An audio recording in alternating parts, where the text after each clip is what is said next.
This is just a short video how I can export a certain area of a model into Navisworks, as well as by exporting it through the XBX format, converting the standard files that come with it, which is direct draw surface files, and convert them to JPEGs. The first thing I'll do is I'm going to export a certain area of the model. So from here I'm going to export a city block. So to do that, I go up, I click on the Infraworks icon, down to export, click on export FBX. Again, I'm going to define a polygon which is going to define the city block of the area that I want to export.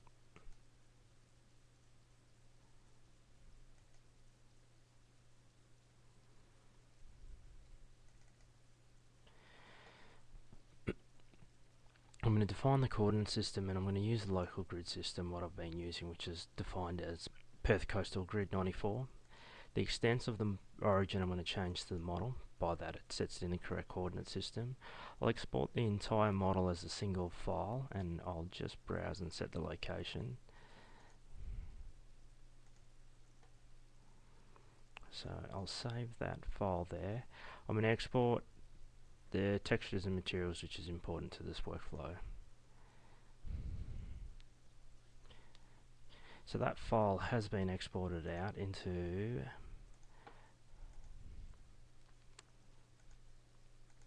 this file here.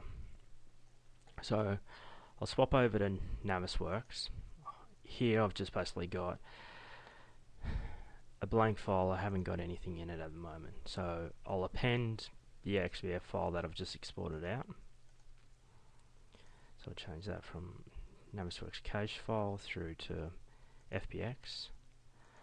I'll open that up.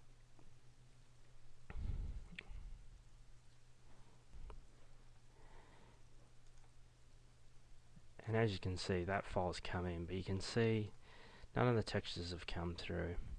What the file has done, it has converted and extracted out all the direct surface draw files. So previously you can see it's created a folder here, and then within that we've got a series of DDS, which is direct surface draw files. So Navis doesn't actually read those, so to get basically the correct image representation, we need to convert them. So I found a great converter on the web. It's called XNConvert, and from here you can quite easily add the files you want to convert.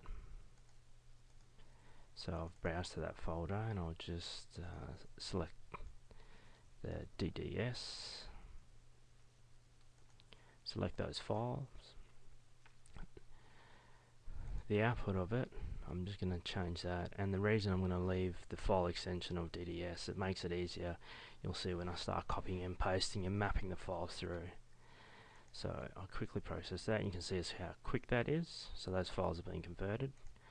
I'll pop back over to the folder that previously had all of those, and what I want to do is I've got to remove these files. So I'll just cut them out, move them up, I'll throw them into a superseded folder, move and replace them all. So all those files. So what I'll do now is Navis has already created a cache file. So what I'm going to do of that XBF file, so I'm going to reappend that file again. But this time, instead of it being as the XBF, I'm going to append it as the Navis cache file. Because if I append it as an FBX, what occurs is it recreates all those direct draw files, surface files. So open that out. Now it's prompted me to basically, it can't find those DDS files. So what I'm going to do is I'm going to attach the JPEGs that I've created. So JPEG. So, and I'm just going to go, this is the quickest way, so I'm going to go Control-C, click OK. And you can see by me leaving that previous file extension there, it's a lot easier just to copy and paste each time.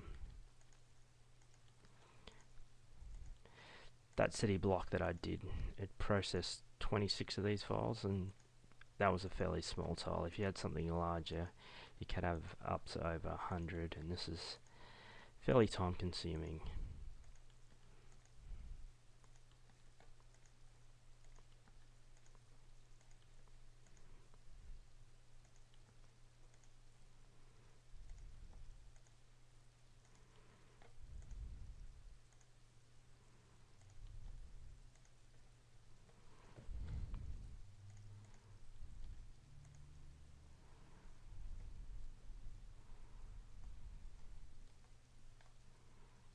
And there we have it. Now we've basically got the same representation of our imagery that was in Infraworks is now in Navisworks.